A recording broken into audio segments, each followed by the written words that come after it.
Los amigos que nos escuchan, pues nuevamente quiero presentarme. Mi nombre es Jorge Moreno Franco. Por la gracia de Dios, soy el pastor de la Iglesia Bautista Misionera establecida en La Quebrada, municipio de Cuautitlán Izcalli. Y yo sigo invitando a cada uno de ustedes si tiene a bien, pues no solamente escribirnos y darnos sus peticiones para hacer oración. Estamos orando por toda la gente en esta contingencia, en esta situación. Estamos rogándole a Dios que podamos alcanzar misericordia, que en realidad Él nos pueda ayudar y nos dé paz, esa paz que sobrepasa todo entendimiento. Estamos orando también por la gente que está en el sector de la medicina, que tienen que atender a los enfermos, que son enfermeras, médicos, y estamos rogando por las familias que están pasando también por esta tribulación. Y de corazón a corazón yo te quiero decir que lo más importante que nosotros podemos hacer en tiempos difíciles, en tiempos de prueba, es voltear nuestro rostro a Dios. El mundo vive como vive porque nos hemos olvidado de Dios. Y cada vez que nosotros amanecemos a un nuevo día, tenemos proyectos y planes, pero a lo mejor lo último en nuestra lista, y a veces ni siquiera figura en nuestra lista, es Dios. Así que, pues yo les voy a pedir que si tienen a bien escribirnos, pues estamos aquí a sus órdenes y vamos a estudiar, vamos a seguir estudiando la vida del profeta Elías. Primero de Reyes, capítulo 17. Y el día de ayer veíamos cómo el profeta hace una demanda a la viuda de Sarepta de Sidón. Le dice que cosa lo que pensaba hacer, lo último de comida que ella tenía, pero que le dé primeramente a él. Y veíamos el versículo 13, voy a retomar la lectura desde ahí. Elías le dijo, no tengas temor, ve, haz como has dicho, pero hazme a mí primero de ello una pequeña torta cocida debajo de la ceniza y tráemela, y después harás para ti y para tu hijo. Porque Jehová Dios de Israel ha dicho así, la harina de la tinaja no escaseará, ni el aceite de la vasija disminuirá, hasta el día en que Jehová haga llover sobre la faz de la tierra. Entonces ella fue e hizo como le dijo Elías. Y nosotros resaltábamos la fe de esta mujer, resaltábamos cómo el Señor puede encontrar fe en los lugares y en las vidas, en los corazones más inesperados. Aunque Dios había tenido un trato de manera directa con Israel y se había manifestado y Dios los había formado y los había acompañado desde su salida de Egipto en una cosa maravillosamente milagrosa y los llevó por el desierto. Sin embargo, en el pueblo de Israel no había fe. No así en este corazón de esta mujer desamparada. Veíamos también la manera de tratar de Dios, cómo Dios puede utilizar recursos que para nosotros son inesperados, recursos que nosotros no hubiéramos elegido, pero que Dios, manifestando su gloria, su poder, su grandeza, utiliza los recursos, que sean pocos, sean muchos. El poder no reside, no radica en los recursos, el poder radica en la mano de Dios. Y dice que ella lo hizo así y, y comió, versículo 15, entonces ella fue e hizo como dijo Elías, y comió él y ella y su casa muchos días, y la harina de la tinaja no escaseó, ni el aceite de la vasija menguó, conforme a la palabra que Jehová había dicho por Elías. Cada profeta era un hombre que traía un mensaje de parte de Dios. Dios los respaldaba, Dios les había llamado, Dios los había ungido, y Dios, por lo tanto, era el respaldo de cada palabra que un profeta daba para el pueblo o para una persona en lo individual. Así que yo puedo ver aquí algo maravilloso. Yo puedo ver que cuando Dios nos ha enviado a hablar en su nombre, no tenemos en ningún momento por qué dudar. Tenemos que presentar el bendito mensaje de la palabra de Dios de una manera clara, concisa, precisa, puntual, porque es el mensaje de la palabra de Dios. En alguna ocasión le preguntaron a Carlos Spurgeon, un predicador muy famoso, muy reconocido, que frecuentemente lo veían a él con un semblante de mucho gozo. Y la gente le preguntó cuál era el secreto para ese gozo, cuál era el secreto para tener un estado de ánimo de manera permanente de gozo. Y él dijo, predicar la palabra de Dios.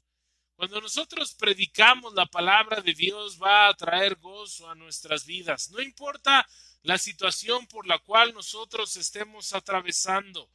Cada uno de nosotros fuimos llamados por Dios para predicar su bendita palabra. Y la fortaleza de nosotros es el gozo del Señor. Es decir, cuando nosotros estamos en comunión con Dios y estamos siendo usados por Dios y estamos predicando su bendita palabra, no importan las circunstancias, no importa lo que esté ocurriendo en nuestras vidas o a nuestro alrededor, importa que estamos siendo útiles en las benditas manos de Dios. A veces es muy difícil atreverse a hacer lo que Dios quiere que hagamos. En muchas ocasiones yo puedo ver en la palabra de Dios que el Señor llamó a la gente a hacer cosas completamente ilógicas, irracionales. Pero sin embargo, Dios quiere que nosotros dejemos las cosas en sus manos y que nosotros estemos dispuestos a atrevernos a dar pasos de fe, a atrevernos a hacer algo que va en contra de la lógica, a atrevernos en su nombre a echar las redes al mar, aun cuando los discípulos lo habían intentado durante toda la noche y ellos eran los profesionales en la pesca, cuando el Señor les dijo que echen las redes fuera de tiempo, fuera de horario. El Señor no era pescador, el Señor era un carpintero. Sin embargo, los discípulos dijeron, en tu nombre vamos a echar las redes. ¿Y cuál fue el resultado? Una pesca milagrosa. Tenemos que atrevernos, hermanos, tenemos que atrevernos. Elías se atrevió, esta mujer se atrevió. ¿A qué se atrevió? Se atrevió a poner en primer lugar lo que el profeta le había pedido. Se atrevió a escuchar la voz de Dios a través del profeta y a poner en primer lugar la necesidad que el profeta tenía para hacerle, ¿verdad? Este prodigio en su propia vida. El Señor Jesucristo dijo, si alguno quiere venir en pos de mí, dice la palabra de Dios, niéguese a sí mismo, tome su cruz cada día y sígame. Si nosotros hemos decidido sacrificar nuestro yo, hacer a un lado lo que nosotros anhelamos para tomar en nuestra vida como número uno los anhelos de Dios, eso es igual a experimentar muerte. ¿Qué pasó con Elías? Lo está haciendo. Estaba caminando con Dios, ¿verdad? Estaba caminando con Dios. ¿Quién lo sustentaba? No era esa viuda, era Dios quien lo estaba sustentando. A veces queremos que Dios nos lleve por caminos que nos agradan, donde a nosotros nos gusta, donde no hay problemas, donde todo sea agradable. Todos queremos algo así. Pero lo importante es que nos atrevamos a buscar a Dios. La mejor manera de buscarlo es hacerlo a través de nuestro servicio a Dios. Qué importante es que en estos tiempos nosotros aprovechemos para predicar el Evangelio. En un mundo ajeno de los caminos de Dios, en un mundo que va todos los días sin rumbo a la perdición, ¿verdad? Es importante que nosotros podamos predicar el Evangelio. La historia sigue su curso y podemos ver el clímax. Podemos ver que Dios estaba preparando a este hombre para algo mucho más grande, como lo hizo con José. En los primeros días de su vida, José tampoco se percató de lo que más adelante Dios iba a manifestar y cómo Dios iba a traer la salvación de mucho pueblo. Como lo hizo con Abraham. Dios fue preparando a Abraham hasta el momento que en capítulo 22, 22 de Génesis, el Señor le dice a Abraham, dame tu único Isaac a quien amas. Y sin hacer absolutamente ningún argumento, sin presentar ningún argumento delante de Dios, Abraham toma a su hijo, toma a dos de sus siervos y se va caminando al monte Moriah, donde había de ofrecer a su único hijo Isaac. Dios está trabajando, hermanos. Dios trabaja en nuestras vidas y Dios estaba trabajando en cada uno de estos hombres y por supuesto Dios está trabajando en la vida de Elías. Está preparando a Elías para una misión mayúscula, para una lucha espiritual sin precedentes en el Monte Carmelo. Allí se iba a definir quién era el Dios verdadero y quién es el Dios vivo y el Todopoderoso. Esto me hace pensar en nuestros tiempos. Hay una tremenda confusión y algunas personas quieren con un corazón sincero saber la verdad. Y la verdad, dijo el Señor Jesucristo, nos hará libres. Hoy quisiéramos que como en el tiempo de Elías la gente pudiera comprobar que Dios es real, porque Dios es real. Y quisiéramos con afán decirle a la gente que el único camino, la única verdad es nuestro Señor Jesucristo. Mucha gente se burla, mucha gente es escéptica, mucha gente hace caso omiso de lo que la palabra de Dios enseña, pero necesitamos que la gente realmente perciba la palabra de Dios. ¿Quién puede actuar en ellos? Tenemos que ir delante de Dios y tenemos que decirle al Señor, dame la oportunidad de ser útil en tus benditas manos. Ayúdame a atreverme, Señor, a dar pasos de fe y a predicar tu palabra con autoridad e ir delante de la gente que no te conoce y presentarles el bendito evangelio de salvación. Dios va a hacer el trabajo, hermano. Nuestros esfuerzos son vanos. Antes de esta guerra espiritual, Elías estaba escondido, temeroso, y podemos pensar, ¿qué pasó, Elías? ¿Realmente eres el hombre adecuado? Eso nos habla de nuestra competencia y que nuestra competencia, como dijo el apóstol Pablo, viene de Dios. Para tal enfrentamiento Dios se vale de un hombre del calibre espiritual de Elías. ¿De dónde surge el potencial? ¿De dónde surge el ánimo, las ganas? ¿De dónde surge la determinación, la voluntad? Solamente viene de parte de Dios. Es solo Dios, escúchame bien, es solo Dios y solamente estando cerca de Dios cuando nuestra vida es efectiva. Cuando nuestras palabras tienen denuedo, tienen poder y podemos llegar a la gente con la palabra de Dios. No debemos de agradarnos a nosotros mismos. Busquemos hacer la voluntad de Dios. Tiene que haber un proceso. Quizá tú y yo estamos en el proceso y el Señor nos está moldeando, nos está quitando toda la escoria, todo lo que no funciona. Pero es necesario que nosotros nos atrevamos a confiar en Dios. Debemos de ser bendición para otros. Debemos de llevar el evangelio.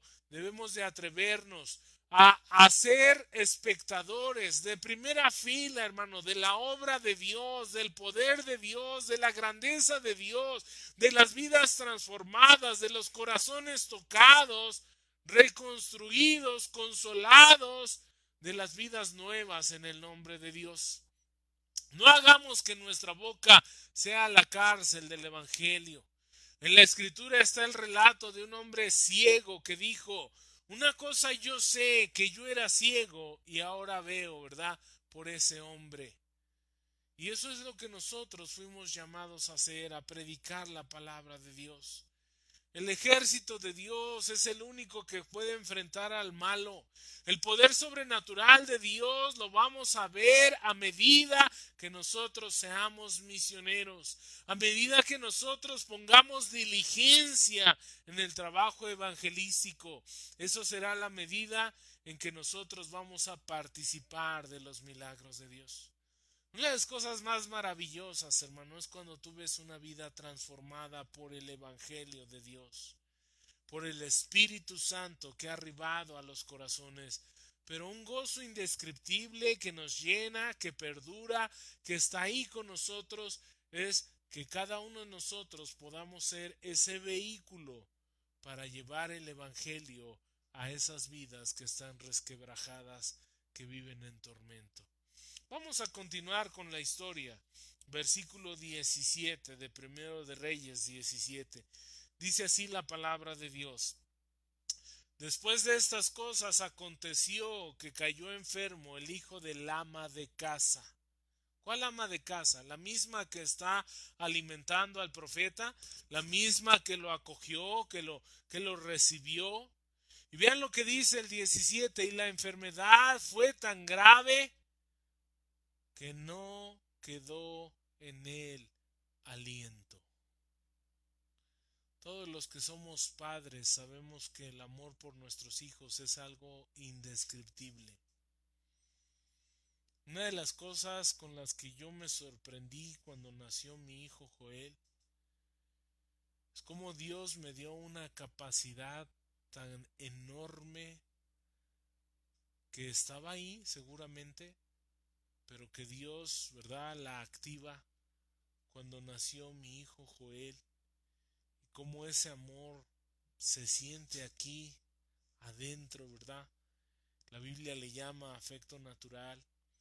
Y cada que él enfermaba, porque ustedes recuerdan que él fue muy enfermizo, cada vez que él enfermaba, nos llevaba delante de Dios a rogar, a suplicar que el Señor lo protegiera y lo sacara adelante. Dice el versículo 18, y ella dijo a Elías, ¿qué tengo yo contigo, varón de Dios? ¿Has venido a mí para traer a memoria mis iniquidades y para hacer morir a mi hijo? Él le dijo, dame acá tu hijo.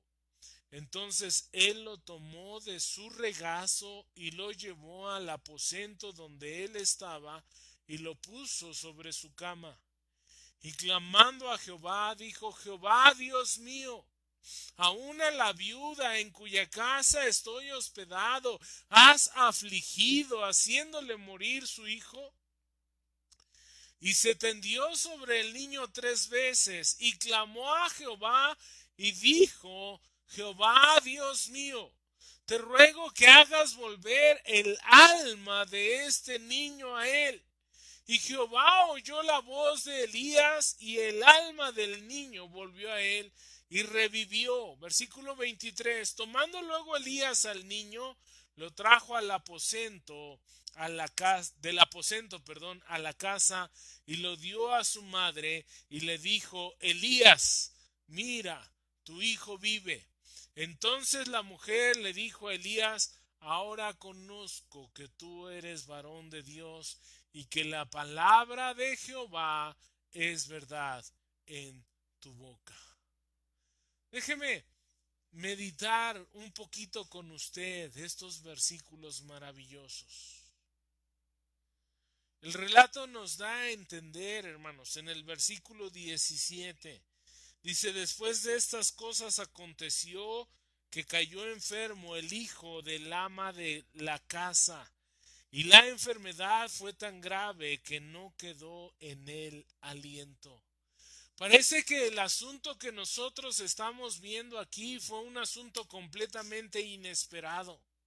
Fue un cambio en el rumbo, en la historia, en la vida de esta mujer, en la vida de este muchacho. Fue un cambio repentino. No fue una enfermedad que se fue agravando con muchos días y con el tiempo, sino parece que fue algo muy rápido. Por la manera como nos lo relata la palabra de Dios, parece que este asunto fue un asunto muy rápido. Hubo mucha velocidad en esto que sucedió. Esta mujer de un momento a otro pierde a su hijo. Ahora, ella había hecho cosas agradables delante de Dios. De hecho, ya había sido escogida por Dios para recibir al profeta Elías. Ella lo recibe con entusiasmo. Ella tiene fe en las palabras de Elías. Cree en lo que Elías le ha dicho, que la harina y el aceite no se iba a escasear. Y hace lo que Elías le había dicho y le da primero el alimento a Elías.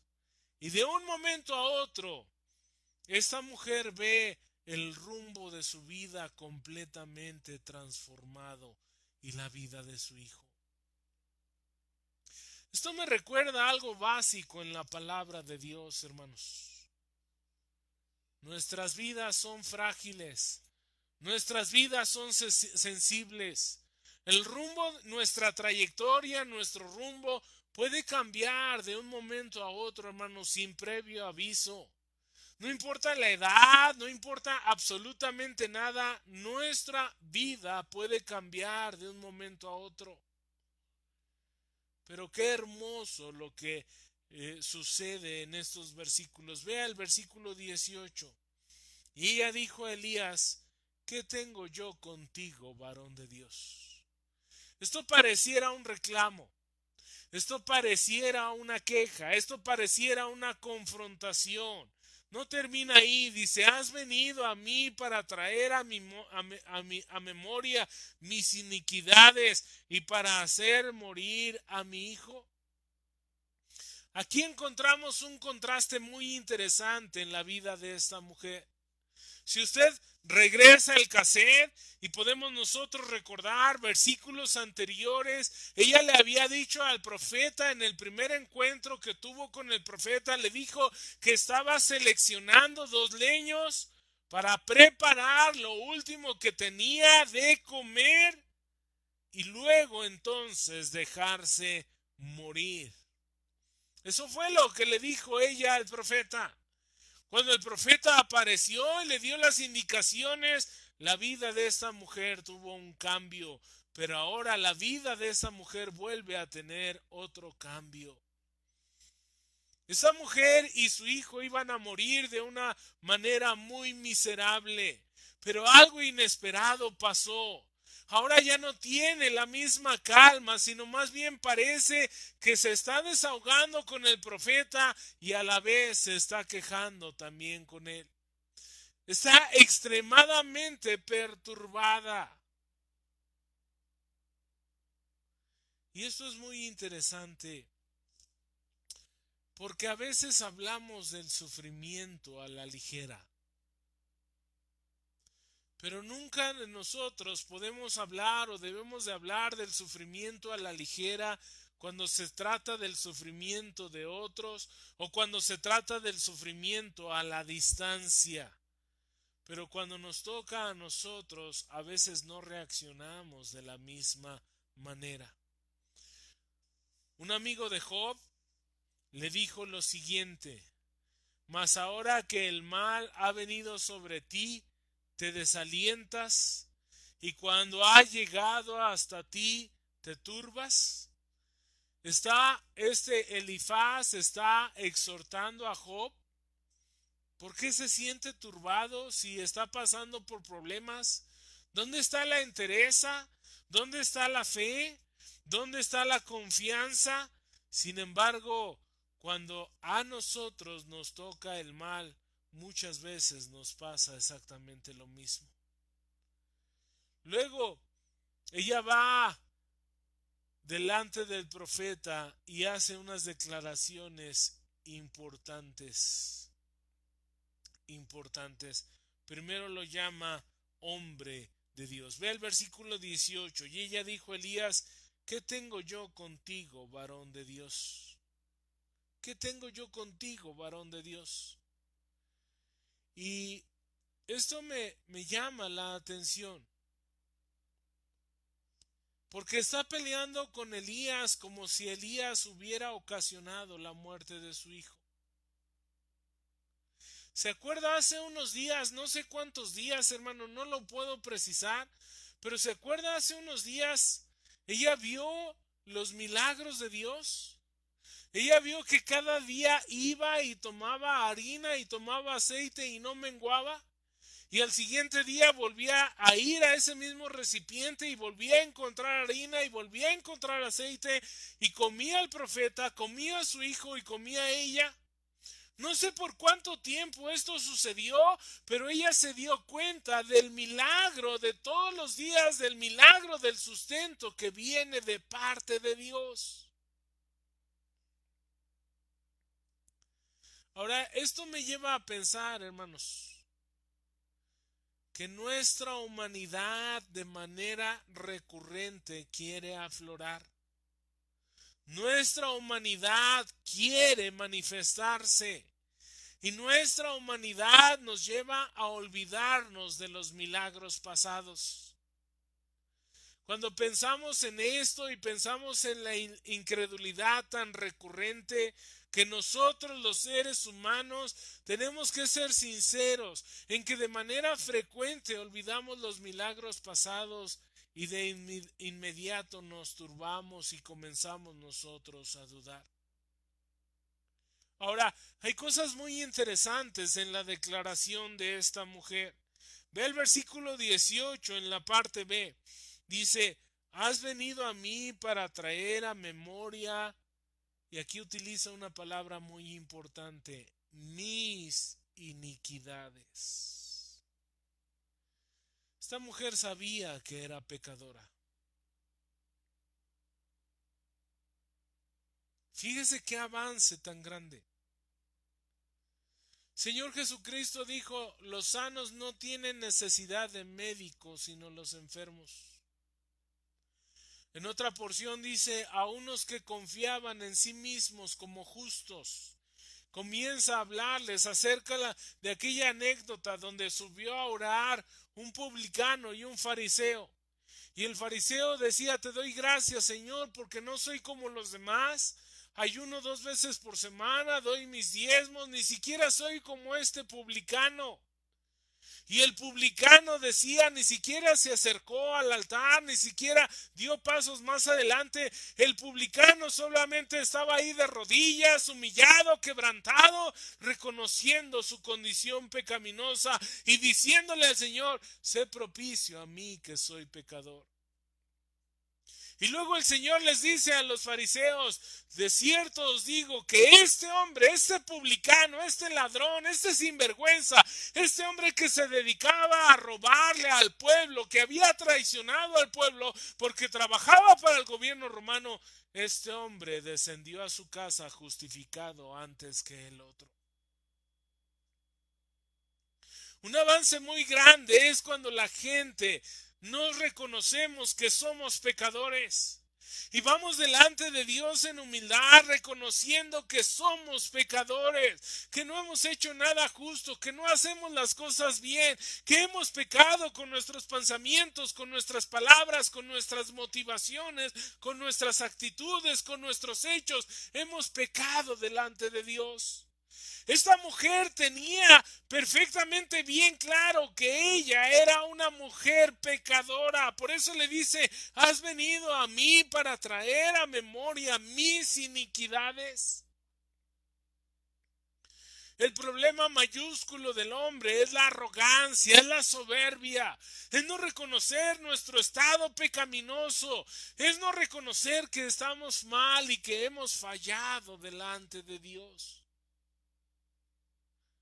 Ahora, nunca pierda de vista que estamos hablando de una mujer gentil. Estamos hablando de una mujer que no había visto las maravillas del Todopoderoso.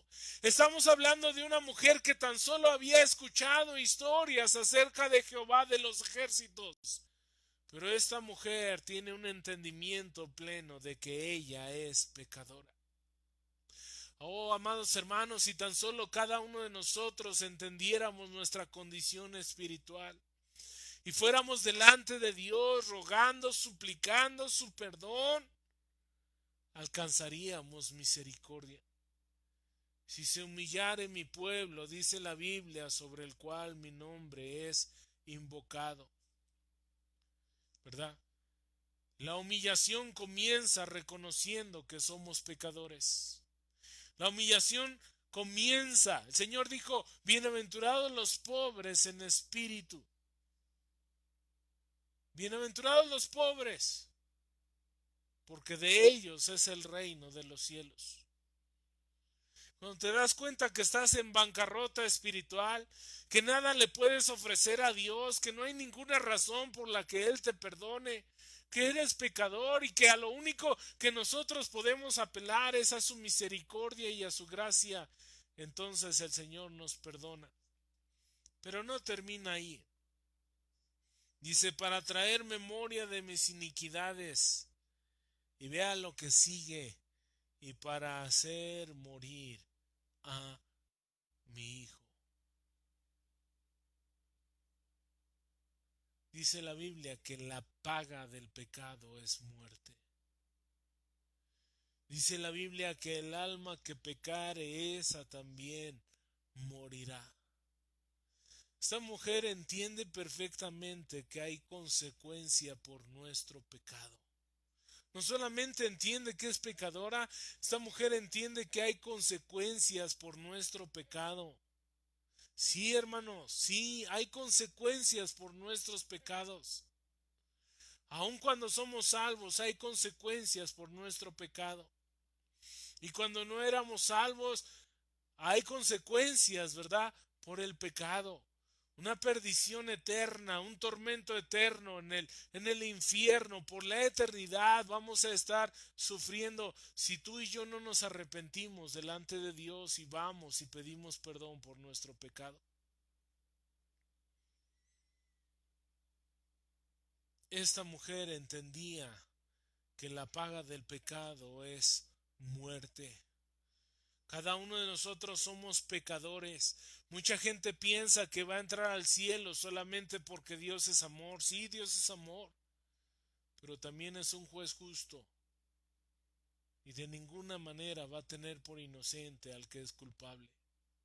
Sí, Dios es amor, pero precisamente porque la paga del pecado es muerte, ¿verdad? Él envió a su Hijo Jesucristo a morir en nuestro lugar y pagar en la cruz por lo que tú y yo merecíamos. Esta historia fascinante no termina ahí. Ve el versículo 19. Él le dijo, dame acá a tu hijo.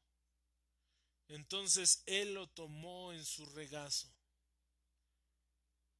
y se va de ahí. Lo llevó al aposento donde él estaba y lo puso en su cama. Y me gusta esto que hizo el profeta Elías.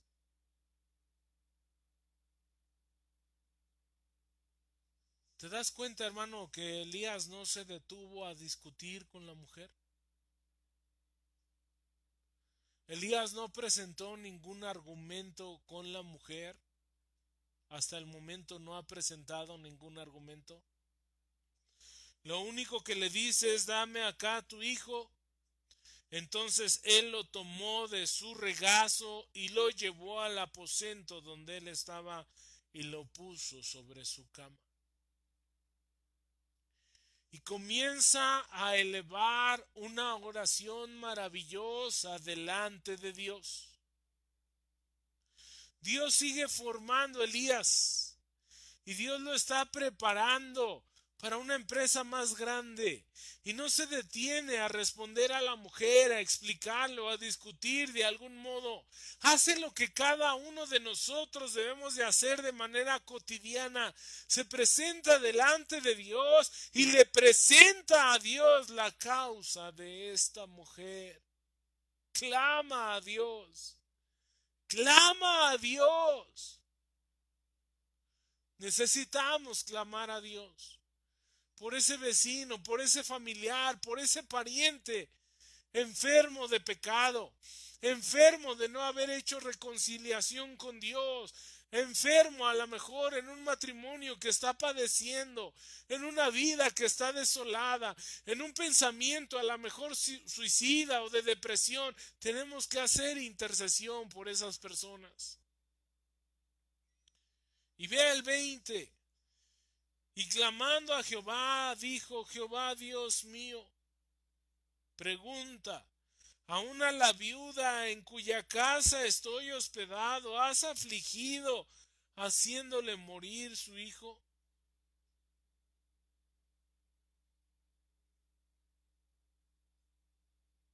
Versículo 21. Y se tendió sobre el niño 3 veces, y esto es sorprendente, hermanos. Y clamó a Jehová y dijo: Jehová Dios mío, te ruego que hagas volver el alma de este niño a él. Pregunta para los estudiosos de la Biblia: ¿cuántas veces antes a esta había habido resurrección de muertos? ¿Cuántas? ¿Cuántas veces antes a esta? ¿Cuándo se había visto antes de esta ocasión? ¿En qué momento se había visto la resurrección de los muertos? Nunca. Nunca. Jamás. Lo que el profeta está pidiendo es un milagro mayúsculo. Algo nunca antes visto. Pero ¿sabe algo maravilloso? El profeta Elías sabía que Dios tiene el poder para hacerlo. Es increíble esa fe, hermano. Es increíble ese conocimiento de Dios. Es increíble, pero a la vez es vergonzoso, hermano, porque personalmente me doy cuenta de mi fe es completamente insignificante. Este hombre no solamente había cerrado las puertas del cielo para que no lloviera. No sé si esto sea más grande, pero nunca antes había sido visto. Y ahora el profeta está pidiendo que el alma de este niño regresara a él y volviera a vivir. Y se lo está pidiendo al Señor porque sabe que el Señor tiene el poder para hacerlo, porque sabe que el Señor tiene la autoridad, porque sabe que el Señor tiene en su mano la vida y la muerte de cada persona. Y cuando nosotros pasamos por enfermedad, por situaciones difíciles, a veces nosotros olvidamos eso. A veces nosotros desviamos nuestra mirada y por un momento nos olvidamos de que en la mano del Todopoderoso está la vida de cada uno de nosotros. El profeta va delante de Dios y le dice: te ruego que vuelvas la vida a este joven.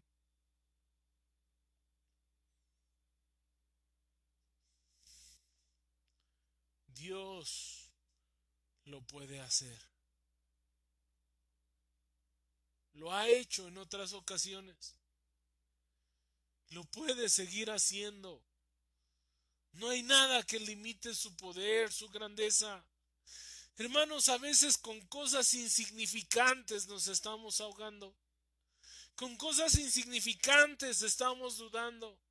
Con cosas insignificantes estamos llorando y estamos resquebrajados y estamos ahí en la lona y estamos angustiados y estamos atribulados, turbados, confundidos con cosas insignificantes.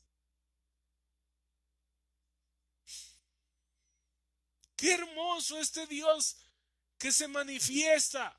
Y qué hermoso este hombre de Dios que tiene una conexión tal con Dios que sabe la capacidad de Dios y ni por un instante lo está dudando. Ve el versículo 22, es maravilloso. Y Jehová oyó la voz de Elías. ¿Y qué hizo? Y el alma del niño volvió a él y revivió.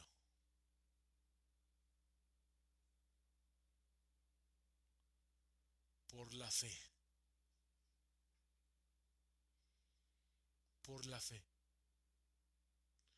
Yo estoy convencido, hermanos, que cuando lleguemos al cielo vamos a ver a la viuda de Sarepta de Sidón y a su hijo allá en el cielo.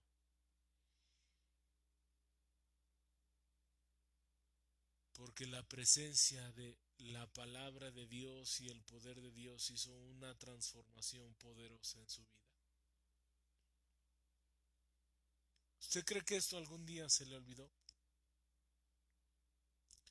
¿Usted cree que esto no la llevó de rodillas delante de Dios a reconocerlo y a bendecirlo, a exaltarlo, a glorificarlo, a entregarle todo lo que el Señor le pidiera?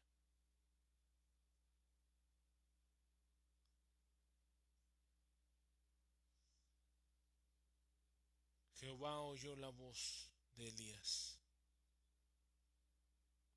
Versículo 23. Tomando luego Elías al niño, lo trajo del aposento a la casa y lo dio a su madre y le dijo: Elías, mira, tu hijo vive. Y vea esta declaración de fe. Entonces la mujer dijo a Elías: ahora conozco. Ese es un verbo muy lindo en la Biblia. Conozco, conozco. Ya no es platicado. Yo conozco. Yo conozco a Dios. Yo conozco sus obras. Yo conozco su poder. Yo conozco su misericordia. Yo conozco su gracia. Yo lo conozco. Yo lo conozco. Es lo que está diciendo esta mujer. Yo conozco que tú eres varón de Dios y que la palabra de Jehová es verdad en tu boca. Finalmente, cuando vemos un milagro de Dios, afirmamos nuestra fe en él.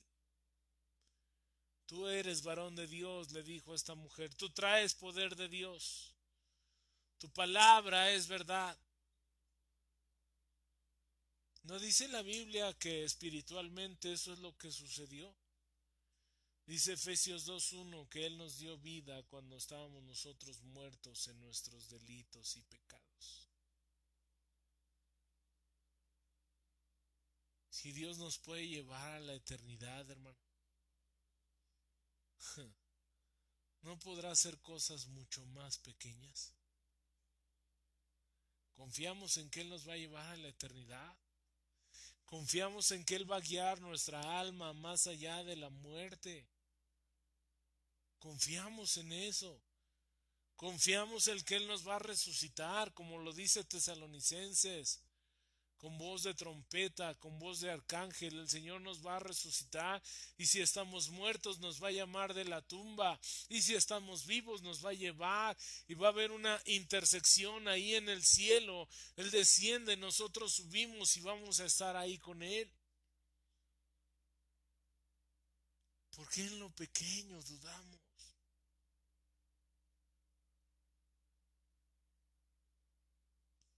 Dice la palabra: tú eres varón de Dios, y que la palabra de Jehová es verdad en tu boca. ¿Sabe por qué? Por fe. Por fe. Él pudo hacer esto por fe. Y oró a Dios por fe. Y le pidió a Dios que le devolviera la vida a ese joven por fe. Y vio el poder de Dios por fe. Y cambió la vida de esta mujer y de este muchacho por fe. Pero hizo más cosas el profeta Elías por fe. ¿Sabe por qué? Porque sin fe es imposible agradar a Dios. Porque es necesario que el que se acerca a Él crea que le hay y que es galardonador de los que le buscan. Que Dios nos bendiga y aumente nuestra fe. Bendito Bendito Dios, te damos gracias, Dios, por tu palabra. Te damos gracias porque las cosas que se escribieron para nuestra enseñanza se escribieron. Para conocerte a ti, el único Dios verdadero. Para saber tu poder y recordar tu grandeza, Señor, y recordar tu gloria que no tiene límite, Señor. Que todo lo que has querido has hecho porque tú eres Dios. Que nosotros somos perfectamente, Señor, pequeños, minúsculos delante de ti y te necesitamos todos los días de nuestras vidas, Dios. Ayúdanos a comprender nuestra condición espiritual. Ayúdanos a comprender que la paga del pecado es muerte, Dios, y que necesitamos cuanto antes reconciliarnos contigo, Señor. Ayúdanos a comprender que solamente tú nos puedes dar vida cuando estamos muertos en nuestros delitos y pecados, Señor. Ayúdanos, Dios, a andar por fe y no por vista, Señor. Que esta prueba por la cual estamos pasando como país, Señor, aumente nuestra fe. No que nos haga flaquear y estar débiles, Señor, sino cada día más fuertes para tu gloria.